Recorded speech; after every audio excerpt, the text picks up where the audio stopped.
I still remember the exact moment everything changed. The day I decided not to be the guy who got played and left in the dust. For months, my relationship with Claire had felt like walking on glass. Fragile, cutting, painful beneath each step. She told me she was heading out to visit her parents 400 miles away, vanishing for what was supposed to be a week. I believed her. At least I wanted to believe her. But then out of nowhere, I caught a glimpse of something that shattered whatever sliver of trust was left.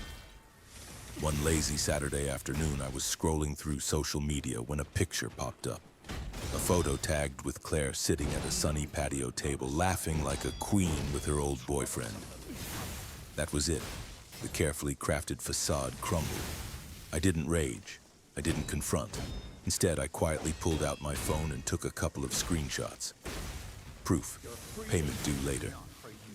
I was renting our apartment month to month, and only I was on the lease. That gave me the upper hand.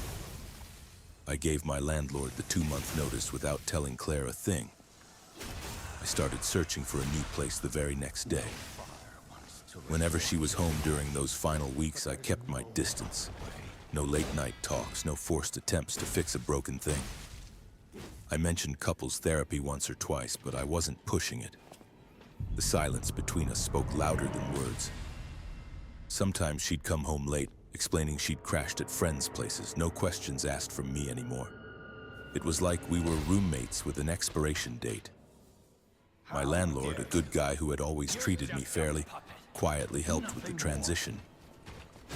He made sure prospective tenants only came around when Claire was at work or, as I suspected, off with her new plaything. The day of the move, the tension at the apartment was thick enough to choke on. Early morning, a moving crew showed up to start packing my things. I could feel Claire's confusion brewing as she asked what was going on. I calmly handed her the photos. The undeniable evidence stuck to my phone like a silent accusation. The landlord stepped in and laid down the law.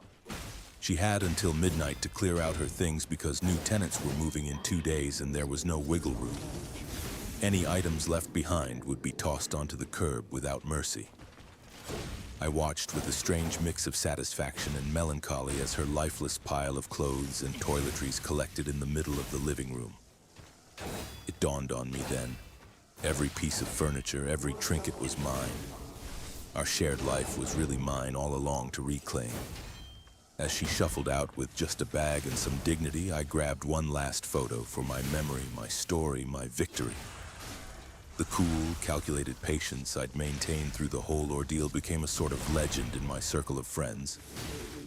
They admired not just the plan, but the restraint it took to execute it without losing myself. That day, I didn't just move out of an apartment. I moved out of a toxic chapter of my life and stepped into the next with a quiet, undeniable strength. And for once, I was the one calling the shots.